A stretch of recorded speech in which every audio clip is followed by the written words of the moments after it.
Well, guys, I was going to go to the range today, but Old Man Winter decided to open up, and according to the meteorologist, it's not going to stop until, I don't know, April. So, AR build anyone? All right, hang tight. Here we go.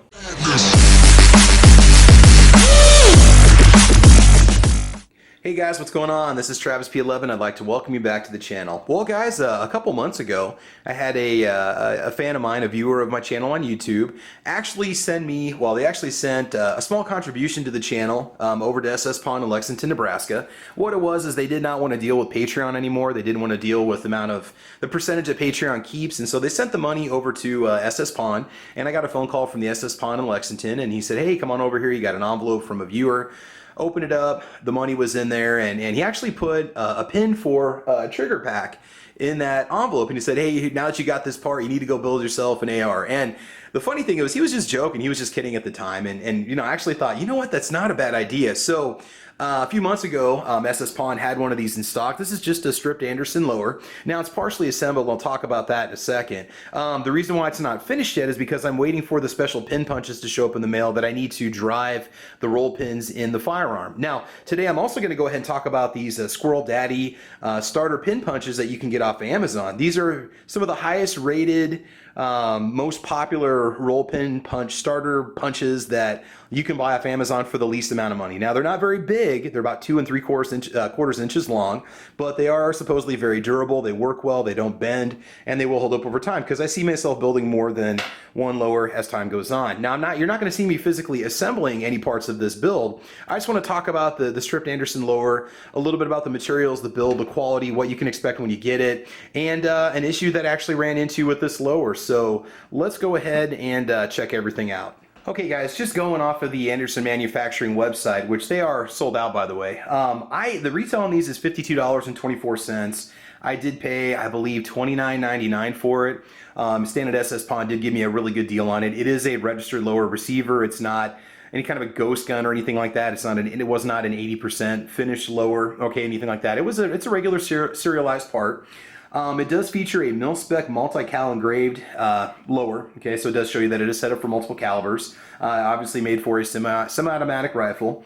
The material is 7075 T6 forged aluminum. It is very high quality in terms of just the finish, the overall feel, the heft, the durability, the look. It basically fits what I would consider to be military specifications, or mil-spec, about as mil-spec as possible for the civilian market. The treatment is non-RF 85. And additional notes on the website, it says it accepts 3/4 inch and 1 inch grip screws. And so you have quite a bit that you can do with it there. So the reason why it's not finished, like I said before, I'm waiting for the finishing pins to show up that have the little domes on them that you use to drive the pins in. I don't have those pins, so until those show up, I can't actually finish building this lower. I did build what I could build with just simple hand tools and just my hands in general. So let's go ahead and take a look at this, and I'll just kind of show you the finish of it.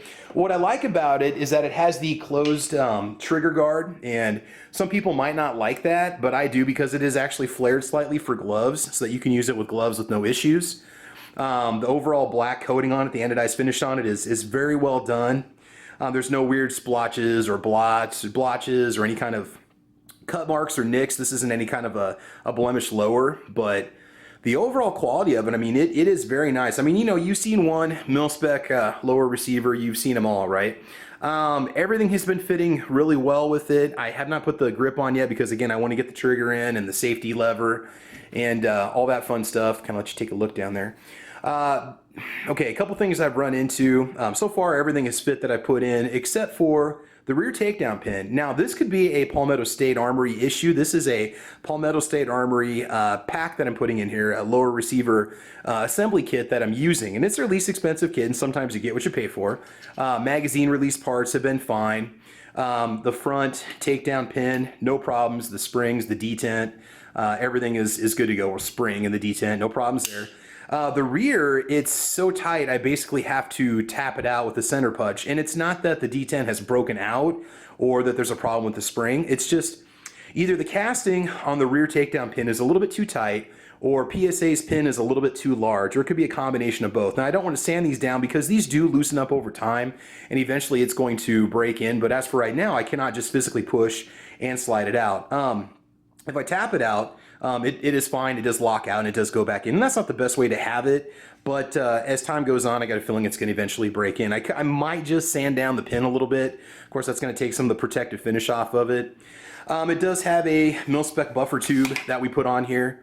And again, I just got the Magpul MOE stock. This was the Magpul lower parts kit that I purchased, and from PSA it was only $99.99 for the trigger pack and the buffer tube and the spring and the weight and the MOE pistol grip and the stock, and also the castle nut. So overall, everything is going really well. I'm also going to check out Anderson's uppers because I have no idea what I want to go with just yet.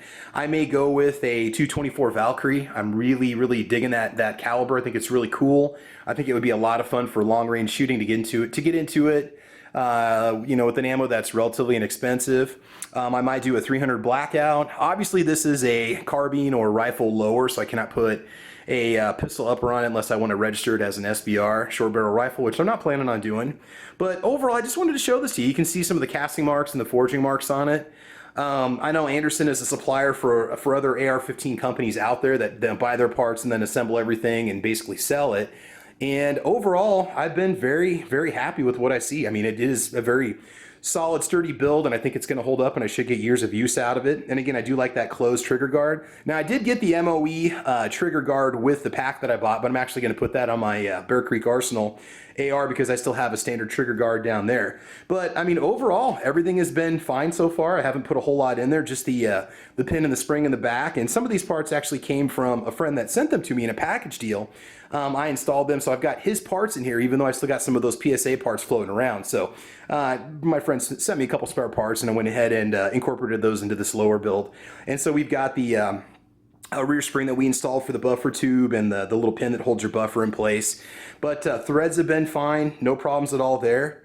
And like I said, at some point, I didn't want to go too crazy on this build because I'm planning on putting maybe a nice aftermarket trigger in there, say like a Geisley, or even just possibly a Colt or just an enhanced trigger. But I was kind of worried about screwing something up the first time since it's my first build. And I know a lot of guys say, oh, it's easy once you do one, you know, you can do them all the time.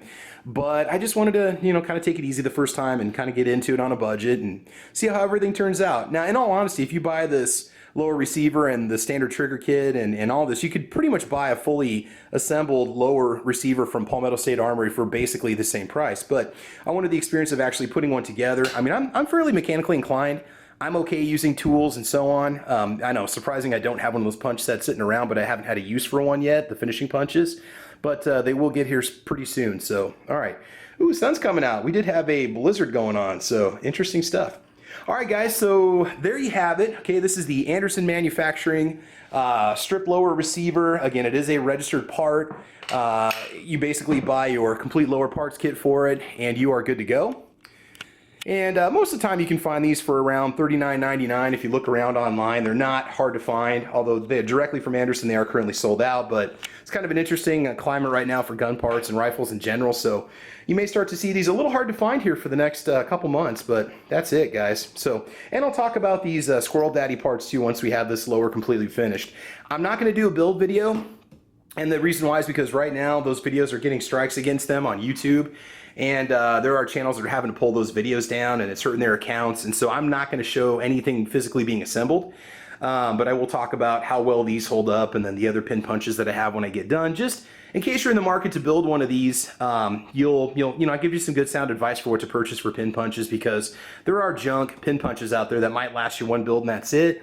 I'd rather have you spend a couple bucks more, say another $2 or $3, and get a set that's going to last you more than one build than not. So anyway, that's it, guys. Thanks for watching today, everybody. You can check me out over on Facebook, Twitter, Instagram. I'm on gunchannels.com with my Saturday morning podcast called The Caliber Corner.